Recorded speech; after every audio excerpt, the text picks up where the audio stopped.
सौतेला प्यार। ये कहानी है दो ऐसे दोस्तों की जिसमें से एक सामान्य था तथा दूसरा असामान्य। दो विपरीत स्वभाव के लोग एक बारगी निभा भी लेंगे, किंतु यदि उसमें से एक दिव्यांगी हो तब। हिंदी सिनेमा में दिखाई जाने वाली दोस्ती ठीक है जी। हम सोच में पड़ जाते हैं जब ऐसे दोस्तों का जीवन आपकी आंखों के सामने से गुजर जाता है। तो दोस्तों, ऐसे ही दो दोस्तों की कहानी मैं आपको सुनाने जा रही हूँ, जो मैंने खुद अपनी आंखों के आगे से गुजारी है, उसे देखी है। बात उन दिनों की है जब मैं कॉलेज में पढ़ता था। मैं जिस मेज पे खाना खाने जाया करता था, वहाँ ऐसे ही दो दोस्त भी खाना खाने आया करते थे। एक का नाम था अजय, जो कि एक अप टू डेट लड़का था, और दूसरे का था भावेश, जो कि दिव्यांगी था। उसके पैर दोनों कमर के नीचे अपंग थे। अजय मेज से पहले आकर दो कुर्सियां रिजर्व करता, फिर बाहर अपनी गाड़ी में बैठकर भावेश का दोनों हाथों से उठाकर उनमें से एक कुर्सी पर बिठा देता और खुद दूसरी कुर्सी पर बैठकर दोनों हंसते बोलते खाना खाते। उनके लिए सब कुछ सामान्य था, असामान्य तो हमें लगता था, और हम सभी अजय की बुरी बुरी तारीफ किया करते थे।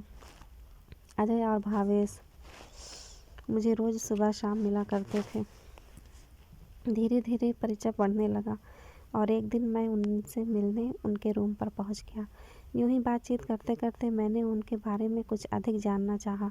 तब भावेश ने बताया, बाबू, इसके पिता हमारे यहाँ लकड़ी के टाल पर बचपन से काम किया करते हैं। हमारा फॉरेस्ट की लकड़ियाँ बेचने का पुराना व्यवसाय है। अजय और मेरा जन्म एक ही महीना में हुआ था। हालांकि मैं इससे कुछ दिनों से बड़ा हूँ, लेकिन यही मेरे बड़े भाई के समान सेवा करता है। मतलब सुबह संडास ले जाने से लेकर रात को सुला देने तक मेरा सारा काम ये बनता बिना किसी हिचकिचाहट के, बिना कोई नागा किए, निष्काम भाव से करता आ रहा है। बचपन में ये मुझे साइकिल पर बैठा कर ले जाया करता था। फ़र्क सिर्फ इतना है कि अब हम पल्सर पर सवार होकर जाते हैं। हा हा हा हा। और दोनों हंसने लगे। मैं भी उनकी हंसी में शामिल हो गया। भावेश और एक कुलीन घर का गुजराती लड़का था। अजय उसके यहाँ लकड़ी के टाल पर काम करने वाले एक गरीब मजदूर का बेटा था। घर चलाने लायक मजदूरी में जहाँ सिर्फ जीने भर का आसरा था, वहाँ अपने बेटे अजय के लिए उच्च शिक्षण की बात सोचना भी बददस्तूर था। ऐसे में सेठ जी द्वारा भावेश के साथ साथ अजय के लिए भी पढ़ाई का इंतजाम कर देना कोई बड़ी बात नहीं थी, लेकिन यह कोई दया भाव भी न था। अजय को भावेश की सेवा के बदले वह सभी सहूलियतें मुहैया कराई गई हैं जिसकी उसे ज़रूरत थी। अंधा क्या चाहता हो, अजय की खुशी खुशी भावेश की सेवा में जुट गया। आखिर दोनों बचपन के दोस्त जो थे। अब अजय और भावेश शहर में सीए की परीक्षा दे रहे थे। मेस के अलावा भी हम लोग उससे मिल लिया करते थे, कभी सिनेमा देखने तो कभी भेलपूरी के ठेले पर।